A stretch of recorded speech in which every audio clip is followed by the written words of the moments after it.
napag-usapan natin ang patungkol sa halos pagkamatay nitong si Veldora, kung saan ngayon naglilik na nga ang Magicals count niya. Pero bago natin simulan itong video na ito ay i-roll muna natin ang intro. Hello everyone and welcome to my channel, ang inyong source ng Tagalog na Tansura Contents. Sa channel na ito pinag-uusapan natin ang mga nangyayari sa may Tansura universe. So without further ado, let's get into the video.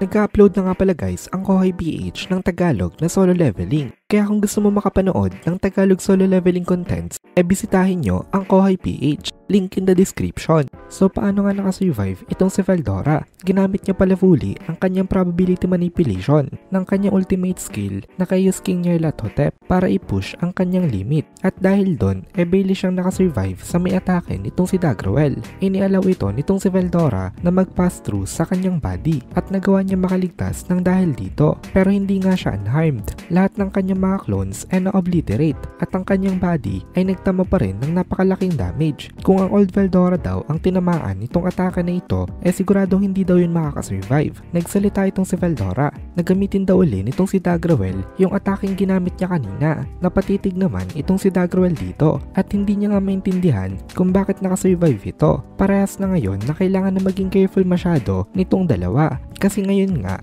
bawas na itong si Dagrawel at sugatan naman itong si Veldora. Kaya matagal silang nagtitigan para sa kanilang next move. Naisip nitong si Veldora na hindi daw maganda ito kasi since hindi niya nga daw kayang i-avoid ang atake ni Dagrawel completely, siguradong tatamaan na naman daw siya nito next time. Pero naisip nitong si Veldora dito na wala na naman daw siguro next time yon. Ngayon gumaling na ang mga sugat nitong si Veldora. Pero kahit na magaling ng sugat niya, bawas na rin ang kanyang magical count. Parehas na sila nitong si Dagrawel na kahit na wala nga silang injury, malaki ang kanilang damage sa kanilang mga sarili. Ang tanong na lang dito ngayon kung sino ba ang mas depleted ang energy sa kanila. Sino ang ngayon paubos ng magical count. Ngayon naglilik pa nga rin ang magicals nitong si Veldora. Pero actually intentionally niya pala na inililik ito. Sobrang naging wise itong si Veldora sa pakikipaglaban dahil sa kanyang palaging pagtitraining sa may loob ng labyrinth. Itong leak pala na ito ngayon sa kanya sinasadya niya.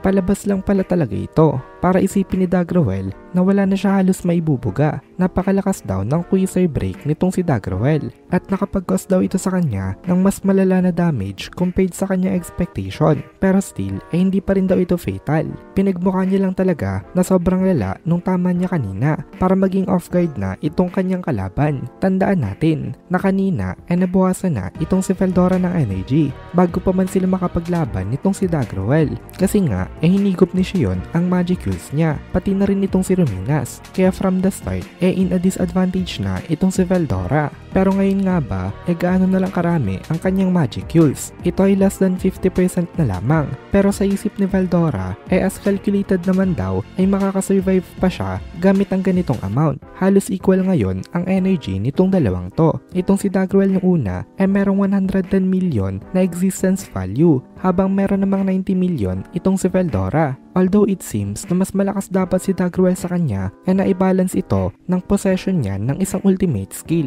Pero ang naging problema nitong si Veldora kanina hindi siya makapenetrate kay Dagrawel. Kahit anong move ang ginagawa niya hindi niya matablan ang unbeatable na durability nito. Dito napaisip itong si Veldora kung paano niya daw kaya uubusin ang 100 million nito na existence value. At naisip ni Veldora na what if itong si Dagrawel daw mismo ang pag-ubusin niya ng sarili nitong existence value. Itong kanya naging tactic. Hahayaan niya itong si Dagrawel na mismo ang umubos ng value niya gamit ang pag-unleash ng mga malalakas na atake. At ang gagawin niya na lang i-defend niya ang kanyang sarili at susubukan na ma-disperse ang mga energy na i-release nito para hindi siya mapuruhan masyado. Kaya sinagad nitong si Veldora ang pride nitong si Dagrawel. Pinaisip nitong si Veldora kay Dagrawel kanina na balak niya makapaglaban dito ng matagal. Kaya maliliit na atake lang ang kanyang binabato. So ang pumasok daw sa may isip nitong si Dagrawel ganun ang gusto mangyari nitong si Veldora. Kaya nakapag-decide siya na mag-launch ng isang malaking atake at nag-succeed nga itong si Veldora dito.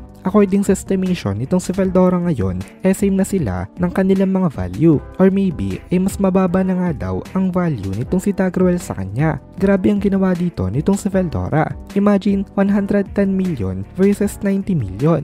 Lamang itong si Daggerwell ng 20 million na value sa kanya. Pero nagawa niya nga na may equalize ang kanilang mga natitirang reserve. Ngayon, 70% na pala ang existence value ni Daggerwell na nagagamit niya at slightly na mas mababa na ang Magicals count niya compared kay Veldora. Napasabi na lang itong si Veldora sa kanyang sarili na worth it daw ang risk na tinake niya. Pero next time daw, hindi na uli siya magte-take ng ganun kalaking risk. Pero of course, kung sakali naman daw na natalo nga siya, pwede naman daw siyang magpa-revive sa kanyang kaibigan na si Rimuru. Although nawala na nga ngayon ang presence nito, nagtitiwala pa rin wholeheartedly itong si Veldora na buhay pa rin ito somewhere. Even though nag-vanish na nga ito sa kanilang dimension. Pero again, kung wala na nga si Rimuru, hindi na rin safe itong si Veldora. Pero yun pala talaga ang pinangkakapitan nitong Storm Dragon. Kaya sinabi niya kay Daggerwell kanina na may dahilan daw kung bakit hindi siya nito kayang matalo. Kasi hanggang ngayon, naniniwala pa rin siya na buhay itong si Rimuru. At even if mamatay siya, i-revive lang siya nito. Kaya kahit na paulit-ulit pa siyang magawang patayin nitong si Daggerwell, hindi siya nito kayang matalo. At dito na muna natin tatapusin itong video na ito. Kung nagugustuhan mo itong mga videos natin, ay please consider joining the membership para mapanood mo na agad ang mga kasunod na part dahil palaging advance ang ating mga members. Also, ay please consider leaving a like at mag-comment ka na din para ma-boost naman tayo ng algorithm.